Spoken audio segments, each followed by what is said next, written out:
Eccoci. Come promesso. Avevamo promesso che avremmo cominciato una cosa nuova alle 18:30. Una cosa grossissima, e infatti siamo qua. Siamo puntuali, puntualissimi. Siamo in diretta e tempo permettendo. Vabbè, noi incrociamo le dita, ma se fosse esordio bagnato, esordio fortunato. Allora, noi adesso vi intratteniamo e vi introduciamo al progetto che comincia fra 3-4 minuti. Giusto però il tempo perché tutti si colleghino ma qualcuno secondo me avrà già intuito qualcosina, che dici? Forse sì, allora ci siamo noi, vedete un po' un attimo ondeggiante la cosa, ci siamo noi, ma c'è anche un gondoliere. Eccoci qua, c'è l'acqua, c'è un gondoliere, qua c'è l'acqua. E c'è la città di Venezia. Vogliamo far vedere un attimo un po' anche un momentino della città di Venezia, si vede? Eccola qua. Guardate dove siamo, guardate dove siamo. Quella è Punta della Dogana, vicino alla Basilica della Salute. E allora Matteo, questo nuovo progetto, tra l'altro lascio Carlo vi farà vedere la maglietta meravigliosa dei gondolieri, perché questo progetto è in collaborazione con l'Associazione Gondolieri di Venezia. Sì. Oggi non l'abbiamo indossata, ma la prossima volta non mancheremo di fare. Che non eravamo degni di indossarla. No, non è vero. Bene, non è vero. Adesso noi non vogliamo svelarvi più di tanto. Cominciamo. Ma siamo pronti? Ma io direi, guarda, 32. Io direi abbiate pazienza ancora un minutino. Ecco, ai 33 io direi che cominciamo. Dica 33 dica 33 e poi cominciamo. Di questo periodo qua non è caso.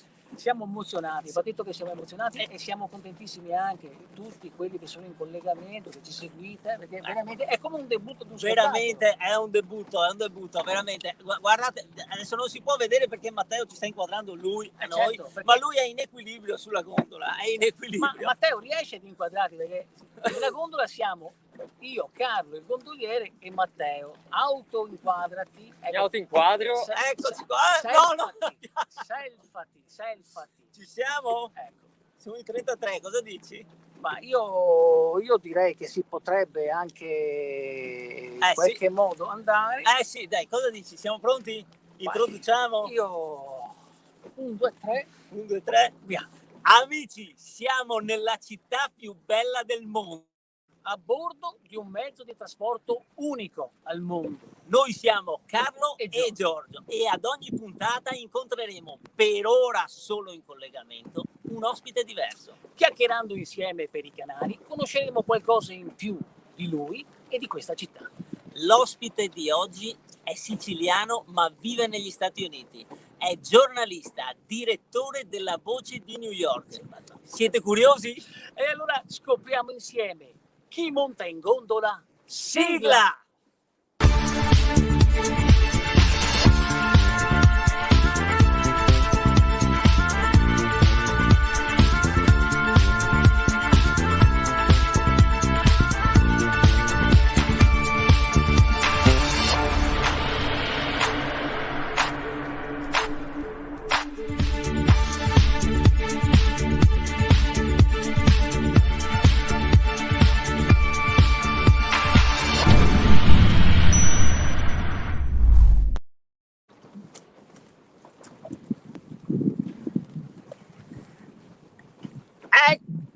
Eccoci qua! Buonasera amici!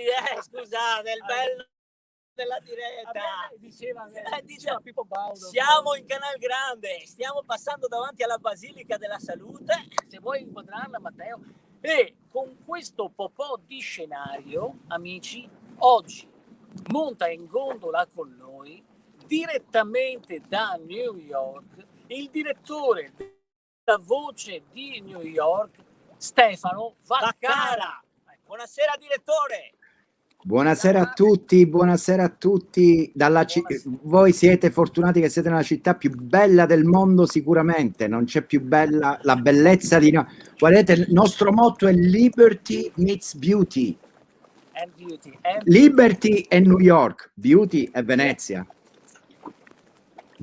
Grazie. Grazie direttore, innanzitutto grazie per aver accettato il nostro invito a questa prima puntata di un programma che vuole dare anche un segnale di ripartenza da una città che ha bisogno proprio di ripartire. Infatti, e quindi benvenuto a bordo del nostro salotto galleggiante. Tra l'altro, a dimostrazione che proprio siamo in diretta, noi dobbiamo chiederle, ecco da noi, Carlo, da noi sono le 18:36. Da lei che ore sono, direttore? Sono le 12:37 a New York. Io vi faccio vedere un attimo, sono al Palazzo di Vetro dell'ONU, non so se si vede qualcosa da qua, le bandiere le vedete, non c'è vento oggi a New York. Certo. No, non lo c'è, sappiamo, lei ha già spoilerato, volevamo dirlo dopo. non c'è, veramente. Non c'è vento a New York, quindi le bandiere non sventolano, però qui a New York è una bella giornata rispetto alle altre volte, insomma non piove almeno, però quando si vede Venezia, ragazzi, mi state facendo venire le lacrime,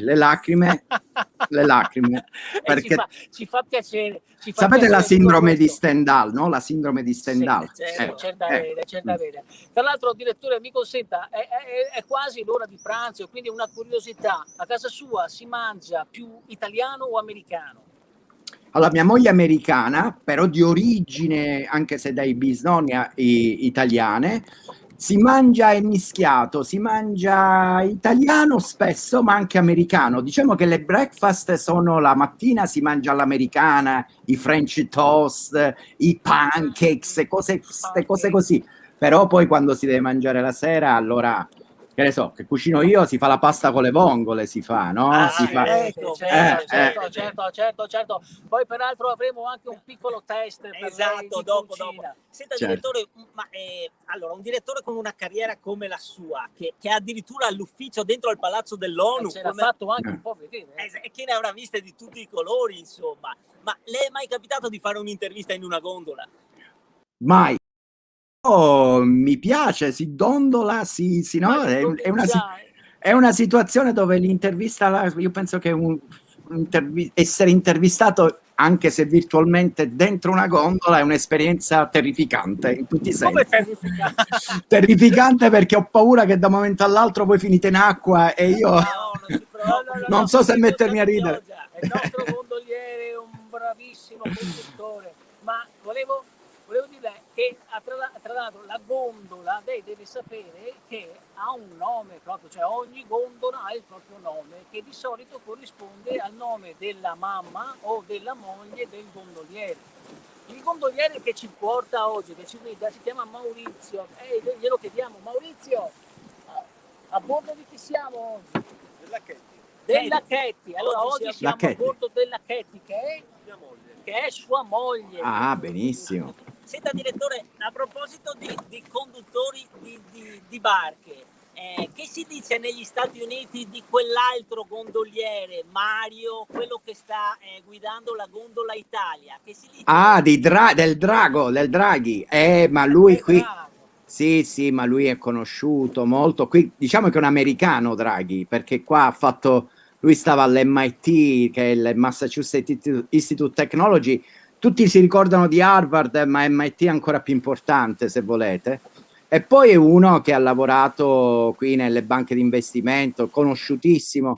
L'Italia, vista da qui, sembra proprio in buone mani, anche se poi non è che è detto che chi è bravissimo, no? Nell'economia, con i soldi, poi non è che in popolarità non è detto che possa riuscire come... Sapete, qua veniamo da 4 anni di Trump.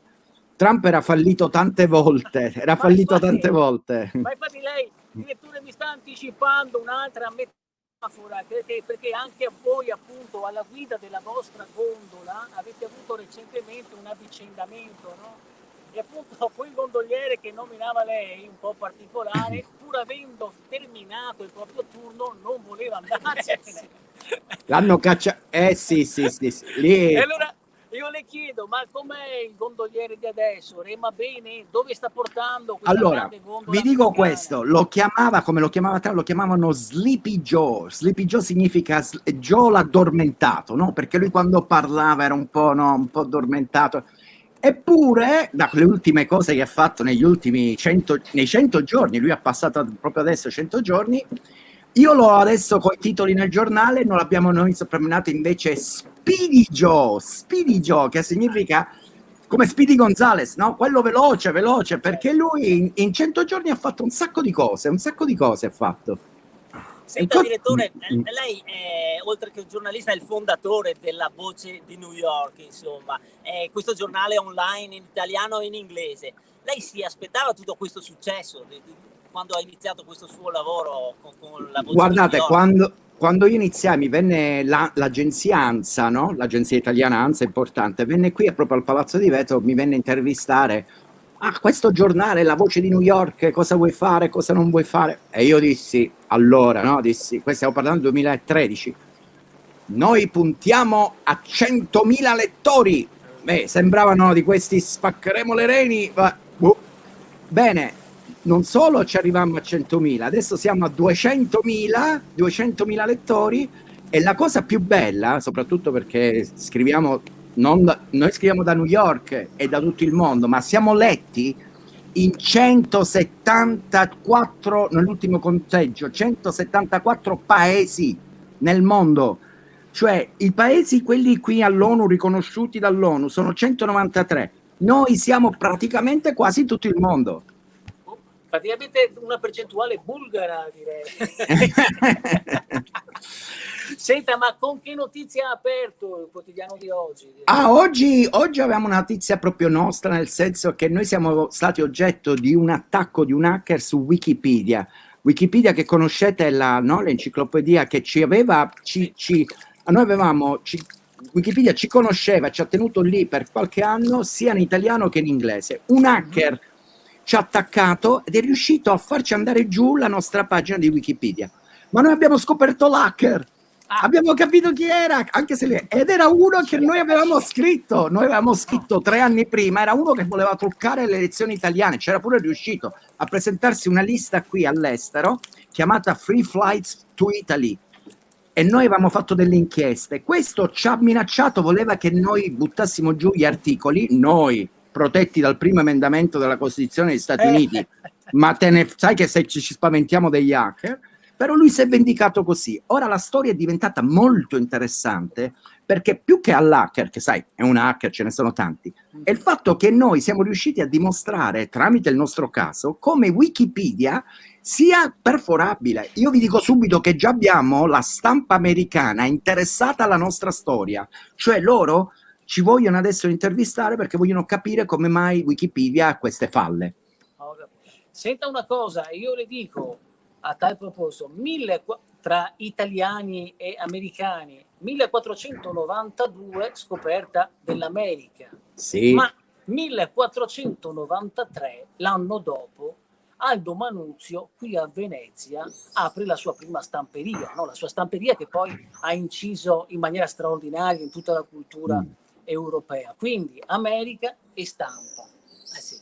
Carlo, vai tu. Direttore, il suo giornale, che si fonda proprio con lo slogan come ha detto lei, sul primo emendamento, che parla appunto di libertà di culto, di religione, di parola, di stampa, di opinione, ecco, com'è? Cioè, come riesce ad essere una voce libera in una città complessa come New York? Allora, New York, come anche il nostro slogan Liberty, no? New York è la città più libera del mondo, ma attenzione, più libera anche come proprio pensiero, atteggiamento, cioè le persone che vivono qui vivono in libertà perché sono libere nello spirito. Voi dovete sapere che New York non è una città inglese di origine, è una città olandese, cioè si chiamava New Amsterdam. Allora, quando fu fondata, gli olandesi erano diversi dai puritani inglesi, quelli che fondarono Boston o Filadelfia. Erano proprio per la libertà di culto, libertà di espressione, libertà di tutto. Erano commercianti come i veneziani, e a loro interessava il commercio. Io intanto, guardate che, ripeto, mi vengono le lacrime perché quando vedo tanta bellezza di Venezia... Ma ce l'ha un po' di nostalgia dell'Italia. Ma certo che ma ce l'ho. lei viene in Italia? Ma senta, Come? scusi, adesso non vogliamo farle troppe domande perché adesso ci vediamo a distanza, ma lei a Venezia c'è stato? Da quanto manca? Quante volte c'è stato? Allora, io dovete sapere questo, io ho studiato, io sono siciliano, no? Ho studiato all'università a Siena, un'altra bellissima città. Però per il carnevale, siccome mia sorella vive a Padova, mia sorella da tanti anni vive a Padova, è una ballerina, poi ha fatto la coreografia, insomma c'è una scuola di danza a Padova, io andavo a trovare mia sorella da Padova a Venezia, è pochissimo, no? Sì. E non mi sono perso un carnevale, io andavo ai tutti i carnevali di Venezia. Venezia per me rimane, sono andato tante volte a Venezia, per me Venezia rimane la città più bella del mondo, non d'Italia, del mondo. E allora sicuramente lei a Venezia si ricorderà qualcosa, avrà assaggiato qualcosa, avrà visitato, no? Sicuramente sì, allora, vabbè, io Venezia ovviamente ho visitato, l'ho conosciuta anche con l'acqua alta, una volta mi è capitato che c'era pure l'acqua alta. Allo stesso tempo mi ha fatto impressione una cosa è una cosa un po' strana, però di sera no, per dirvi che non tutte cose, no, possono piacere di Venezia, però una volta in un calle di questi piccoli dove mentre camminava e si tornava la sera dopo aver fatto un po' di baldoria, sai, avevo studenti al carnevale, a un certo punto mentre camminavamo di sera sentivamo del rumore sotto le scarpe, clac clic clac clac. Già intuiamo. Hai detto, ma che succede? Abbiamo acceso, no, per vedere, c'era di tutto, di scarafaggi, però per dirvi che comunque anche con questi, diciamo così, incidenti di percorso, io Venezia me la ricordo come la città più affascinante del mondo perché è unica, capite? Cioè uno può viaggiare, io sono stato in tanti paesi del mondo, l'Italia è bellissima, ma Venezia è unica, non c'è una città al mondo come Venezia. È talmente unica, voi lì a New York avete un teatro straordinario, ne avete tantissimi teatri, ma adesso se lei guarda l'inquadratura adesso, vedrà che stiamo arrivando nella parte superiore della Fenice. La Fenice. Non siamo sulla facciata principale, ma siamo da una parte privilegiata, la porta d'acqua del teatro La Fenice.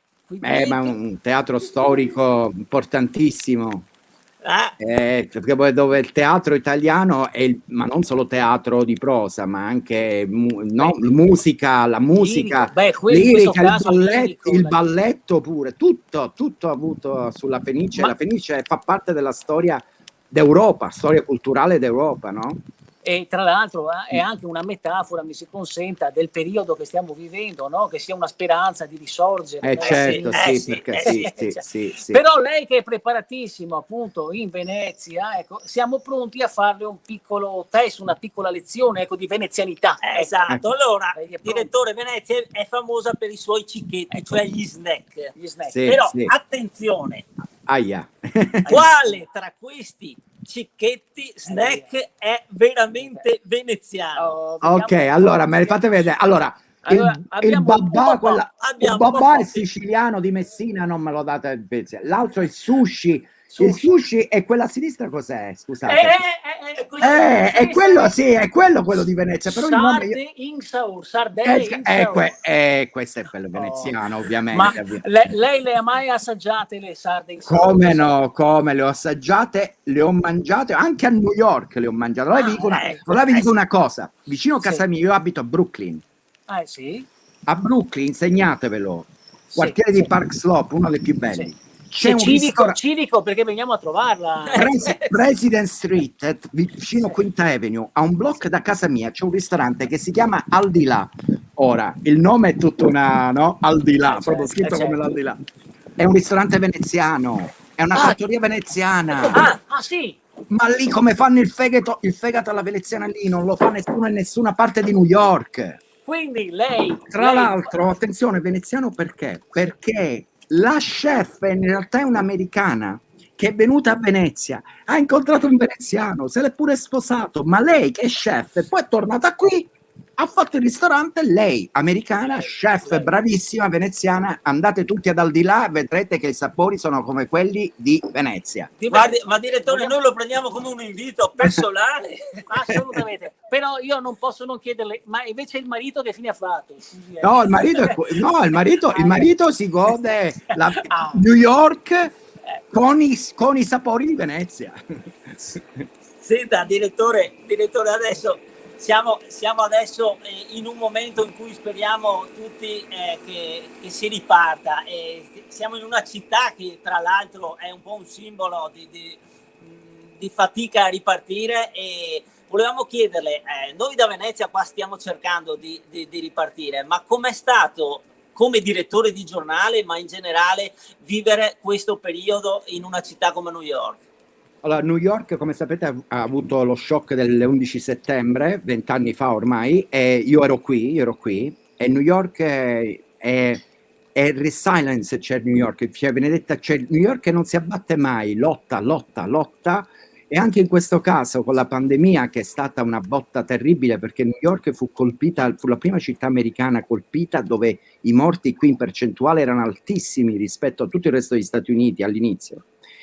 Però i newyorkesi, ripeto, non li abbatti, loro combattono, c'è stata molta organizzazione. Adesso per esempio con i vaccini noi ormai siamo quasi tutti, io sono vaccinato, e la notizia che abbiamo anche sul giornale, la potete trovare sulla Voce di New York, certo. Per esempio è stato annunciato proprio ieri dal sindaco Bill de Blasio che i turisti venite a New York e vi vacciniamo. Ci sono degli autobus che si muovono per tutta la città, uno rimane fermo a Times Square che è messo lì per i turisti. Tu arrivi, sei turista, ti vacciniamo. Quindi è già la seconda volta che lo dice, quindi veniamo, la prendiamo in parola e veniamo a New York. Senta direttore, questa noi la chiamiamo la barchetta dei sogni. Ecco, quindi c'è un progetto di cassetto che sogna di realizzare, sarà possibile.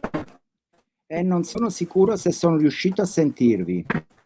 Ho capito della barchetta dei sogni, se c'è un sogno nel cassetto, però la non barchetta ho capito. Se c'è un cassetto che lei sogna di realizzare, sarà possibile. Purtroppo la voce arriva a tratti. Si vede, forse potete scriverlo nel chat. Potete scrivere la domanda nel chat? No. Allora, lei mi sente? Ora sì, sì. Adesso mi sente? Sì. Ok, sì. Ti stavo dicendo, c'è un progetto che lei sogna di poter realizzare appena sarà possibile, ecco. Ma progetti sono tanti, comunque quello col giornale La Voce di New York è un progetto in movimento, e noi la nostra idea è questa: noi siamo un giornale in lingua italiana, ma siamo un giornale americano, come voi sapete, appunto un giornale sotto la legislazione americana. Certo. Noi vogliamo essere un modello, in un certo senso, anche di legislazione per la protezione della libertà di stampa in Italia e nel mondo. Non c'è più libertà, in un certo senso anche qui la libertà di stampa soffre, perché ultimamente con Trump ci sono stati dei problemi, però a livello di protezione il primo emendamento è quello che il giornalismo può fare in America, è un modello per il mondo, perché quando il giornalismo è sano, la democrazia è sana e la libertà quindi è sempre lì forte e duratura. Quindi io nel farlo in italiano è un messaggio del giornalismo italiano nel mondo sotto la protezione della legislazione americana. Allora noi lo prendiamo come simbolo del suo sogno. Tra l'altro sappiamo anche che giustamente si augura che la Voce di New York duri nei secoli dei secoli, e noi consegniamo il suo sogno al mare, in una sorta di sposalizio, come faceva il Doge una volta nel giorno della Sensa. Meraviglia. Guardi, questo è il sogno del direttore Vaccara. Stupendo. Direttore, ma nell'immaginario di tutto il mondo i veneziani vanno a fare la spesa vestiti in maschera da carnevale. Vanno in giro sempre e solo in gondola, ascoltano solo musica di Vivaldi e vanno sempre a feste di carnevale dappertutto. E invece vivere a Venezia è uguale più o meno a vivere in tutte le altre città, solo con un ritmo più lento sicuramente e con qualche difficoltà in più. Ecco, per esempio, guardi, direttore, queste le vede? Ecco, Cosa? ecco. Ah sì, come no, certo. Li citava anche prima, ecco. Certo, ecco, cioè, li ho questa è indossati una pure io a Venezia, li ho indossati pure io. Esattamente. Allora la domanda che le facciamo è questa: ma Venezia come viene vissuta, immaginata, percepita lì negli Stati Uniti? Allora, Venezia, è vero che ci sono questi stereotipi un po', no? Però in realtà Venezia viene conosciuta qui per la sua bellezza architettonica e l'arte, cioè Venezia rappresenta non solo per gli americani, ma per il mondo a che livello si può spingere l'arte e il genio umano. Ecco, Venezia questo, noi da italiani ovviamente no, siamo tutti orgogliosi di Venezia, poi voi da veneziani figuriamoci. Però per gli altri, per gli americani, ma anche io credo per i cinesi, per chiunque, Venezia appartiene all'umanità. È un esempio di come il genio umano riesce col bello a, secondo me, no, c'è questo accostamento, ad accostarsi al quello dove si pensava di non poter arrivare, cioè arrivare dove la bellezza ti porta, qualcuno dice a Dio, no? Più vicini a Dio, più vicini all'arte, più vicini a quello che è il massimo che l'umanità possa raggiungere. Allora Venezia nella sua storia, tra l'altro, per esempio qui ha avuto molto successo, anche c'è stato un programma su Marco Polo fatto nuovo, cioè la storia veneziana è sempre una storia che sempre viene rivista e rivista, perché è una storia affascinante non solo per la grandezza della Repubblica e comunque per tutte le grandezze che ha fatto Venezia, ma perché rappresenta è universalità. Cioè Venezia non viene considerata un'esperienza veneziana o italiana fortunata, ma viene quando uno, diciamo, che diventa pessimista sull'essere umano, invece con Venezia prende di nuovo. Guardi, direttore, Venezia è anche questa. Ma certo. La storia e la modernità. Ma certo. Certo, comunque per concludere io volevo dire che Venezia rende orgogliosa l'umanità, io lo sto dicendo però dal Palazzo di Vetro dell'ONU, perché è così, Venezia appartiene a tutti e per tutti deve essere salvata e tutti dovrebbero partecipare al salvataggio di Venezia. Senta direttore, adesso siamo al tramonto, anche se la giornata non è stata delle migliori, ma come abbiamo detto prima, esordio bagnato, esordio fortunato. E siamo comunque in una città bellissima, romantica. Se lei potesse essere in gondola in questo momento, con chi vorrebbe essere? Ah, questa vabbè è una domanda. Dunque, vabbè, ovviamente mia moglie ha la precedenza, no? Perché mia moglie, anche perché è americana, e se non dicessi lei, cosa mi succederebbe? Ma non perché è americana. No, ma certo, ma ovviamente, no, ovviamente mia moglie che è stata, lo sapete che se vi dico, mia moglie che è americana, lei da studentessa, io l'ho conosciuta a Siena, tra l'altro mia moglie, quando studiavo a Siena, lei arrivò e già ebbe lo shock dell'Italia, no? Lei arrivava da Boston, ma non era mai stata in Italia, ma è stata in Europa. Poi andò a Venezia, io ancora non la conoscevo, lì lei ebbe appunto quello che vi dicevo, la crisi di Stendhal quasi, cioè, cioè rimase paralizzata dalla bellezza. E quindi io certo, quando avrò l'occasione la riporterò a Venezia con la gondola. Senta, ma con l'occasione quale potrebbe essere la canzone che potrebbe fare da colonna sonora a quel momento? La vostra canzone, ecco. Ce ne sono tante canzoni, però scegliendo, se uno vuole scegliere una canzone, ma sapete, cioè uno dovrebbe dire una canzone italiana. No, non necessariamente. No, a me piace accostare in questi casi invece il contrario, cioè mi piace per esempio accostare a Venezia, non so, una bella canzone di Frank Sinatra. È un classico, no? È completo. Sì, però perché purtroppo, no? Direttore, noi non ce l'abbiamo, Frank Sinatra. Però spesso in gondola, possiamo sentire una canzone particolare che proprio è tipica veneziana. Noi le chiediamo adesso, un favore, una sfida, listen and repeat. E lo chiederemo a tutti gli ospiti. Esatto. Voi fate la canzone e io devo indovinare di che cosa si Lei, tratta. lei è veramente un direttore. Lei è veramente un direttore che sa svicolare. La nostra sfida è questa. La canzone fa così: Marietta monta in gondola. Ecco, quindi se vuole ripetere, Marietta monta in gondola. Si sente? Secondo me il direttore ha fatto finta che sia sparito il collegamento. È proprio sparito il collegamento. Ho sentito solo Marietta monta in gondola. Allora la ripeto. Marietta monta in gondola. Io non sono un esperto di canzoni veneziane, che ovviamente questa è veneziana. Ovviamente certo. io vi posso cantare Shuri Shuriddu tutto l'anno. Allora facciamo la variante Shuri e poi ci salutiamo. Senta direttore, noi la ringraziamo di essere stato con noi oggi qui in gondola. Noi speriamo. Ma io grazie a voi mi avete fatto tornare per mezz'ora nella città più bella del mondo e io ringrazio voi. Ma anche quella dove sta lei. Davvero. No, Quindi... New York è la città più libera del mondo. Venezia è la più bella e quindi Liberty, guardate dietro, Liberty Beauty. Beauty. Liberty and Beauty. Grazie Beauty. a Stefano Vaccara, direttore della Voce di New York. Grazie direttore per essere stato con noi. Grazie a voi. Bocca al lupo con voi. In bocca al lupo a Venezia. Grazie.